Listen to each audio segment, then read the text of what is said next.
दोन्ही हात वरती करा हो हळू हळू हळू हळू हळू हॅलो हॅलो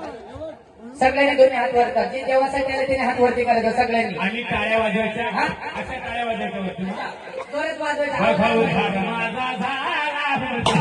भाऊ घर माझा